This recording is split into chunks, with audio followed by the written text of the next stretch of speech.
Why aren't you going back to her? Because I'm blind. Because I won't be pitied. Because I won't let myself be a nuisance. That's been your fight. Well, all right. Then fight it through. Go home. Do it for me. Help me to prove to myself that my work hasn't failed. That you can go back to your friends and live among them like an ordinary man. You think I could? Yes, Crane, I do. I've wanted to. Every hour, every day. It's still early morning. The sun is out. Before it goes down, you can be home. Before it goes down, I can be home. Yes, it's true. Think of it. Before it goes down, I'll be home. I'll be home.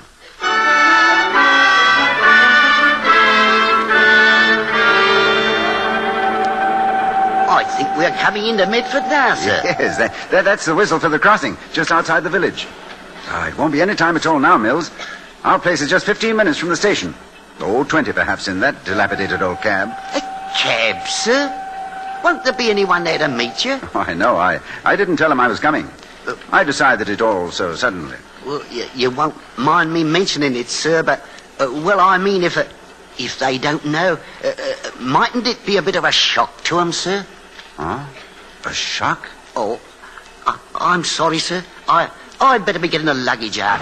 I'll be back in a minute, sir. A shock? Yeah, I hadn't thought of that. Even if she's brave, even if she tries to smile. Take my hand, darling. I'll help you, dear. I'll always help you. That's him. He's blind. It's the girl I'm sorry for. Having to help him day in, day out. Well, why didn't he stay away? He loves her, he says. Take my hand, darling. I'll help you. I'll help you. Help me? Help me? Did you call, sir? Oh, sorry, Mills. I'll get the rest of this luggage then. No. I think you'd better leave it here. But we're just pulling in to Medford, sir. It doesn't matter. We're not getting off.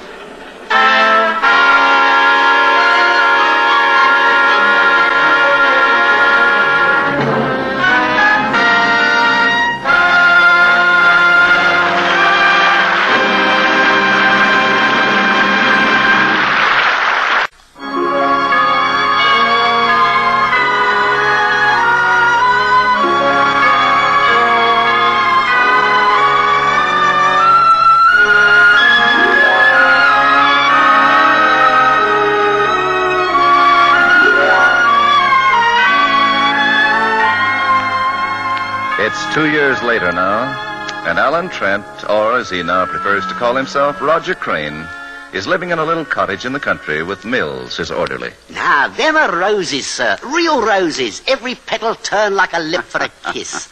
You know, Mills, sometimes you come dangerously close to being a poet. Oh, why, only this morning Tim Whiteley was by. Head gardener for Sir Gerald Mordaunt, he is.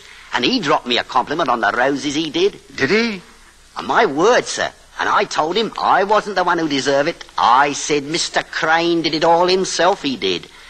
Really, sir, it's plain remarkable how you get about. In the garden, in the house. I mean, considering that,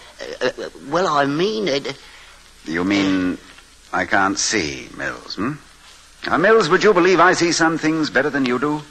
Every bush in the garden, every chair in the house, every ashtray, every door... Even the telephone. Hello. Hello, Roger. Is that you? Well, Sir George, how are you? Where are you? In London. I've been wondering about you. Haven't heard from you in weeks. Oh, I've been busy, that's all. My roses, you know. Look, Roger, I'm a bit on the tired side. Thought I'd get away for a day or so. Could you stand a guest? When can you come? The late afternoon train? We'll be looking for you. It'll be wonderful to see you again, Sir George.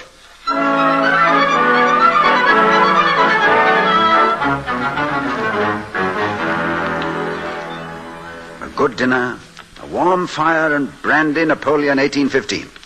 It was good of you to bring it, Sir George. May I pour you a spot? Please. You know, when I was a kid, I used to think Napoleon made this himself. Spent that whole year making brandy. There you are. Thanks. I never could understand how he had time for Waterloo with all that brandy-making going on. How is it? Not bad. Not bad? Well, what's the matter with you? Roger, I may as well say it. I want to get something off my chest. Yes? That time you left the training school, you remember a certain picture? Yes. I know her name now. Kitty Vane. Yes, that's right. Kitty Vane. I didn't pry. Her picture's been in all the magazines. She's made quite a name for herself, riding to hounds. Has she? As a matter of fact, there's a picture in this week's Tatler, right here on the table. She's to be a guest of Sir Gerald Mordaunt. Sir Gerald? Not 2 miles down this very road. Yes, I know. Sometimes his gardener drops by to envy our roses. Alan, are you quite satisfied here with your roses? Oh, yes. Yes, quite satisfied, Sir George. I see. By the way, when is she riding with Sir Gerald? This weekend, I believe it said. She's there now. Yes. Well, good night, old man. Good night, Sir George. So near. So terribly near. Oh, Kitty, it could have been so different. So very different. Hello, darling. I'm home. Kitty, dear, you're so late. Now, don't scold me. I know I'm late. I met the vicar, and you know how hard it is to get away from him.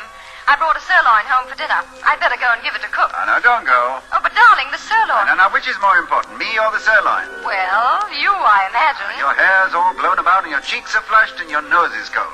And you look beautiful. I look like an idiot. And so do you. The way people always look when they love each other too much. Kitty. Kitty.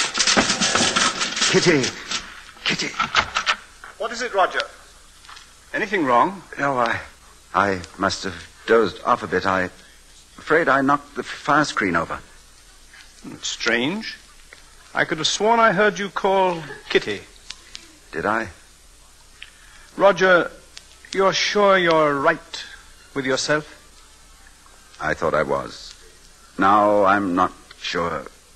Maybe I've lied to myself. Maybe I just pretended I had a life. Maybe I told myself I was happy. Roger. I always knew sometime she'd be close by me like this. I should have put 1,000 miles between us. I knew that, but I didn't have the guts. Now I've found myself out, the work of all these years thrown away. Isn't there something I can do? Not a thing, I'm afraid. Sorry I let go like this, old man. You better go up and get some sleep.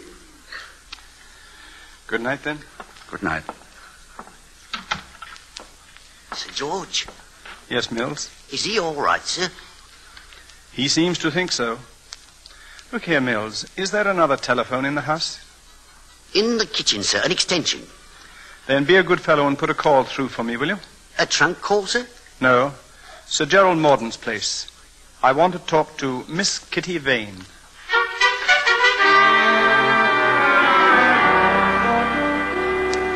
Sir George, you mean to say that on your own authority, without even asking me, you... I'm sorry, Roger. I knew that it was right and that it had to be done. I had to see you get this thing straight. Now, please understand. Did you tell her I was blind? No, just that you were here. Is she coming alone? I think so. She didn't say. She ought to be here any minute now. I'll go to my room. You want to be alone, I'm sure. I won't be tricked like this. I won't. Mills! Mills! Yes, sir. I'm here, sir. Mills, is the room as it usually is? Yes, sir. Quite the same, I'd say. It's got to be absolutely the same. Now, have a good look. My pipe. Matches. Cigarettes on the table? Yes, sir. Everything in its place, sir. What's in that big flower bowl tonight? The usual thing, sir. Yellow tea roses. Good. Thanks, that's all. No, wait.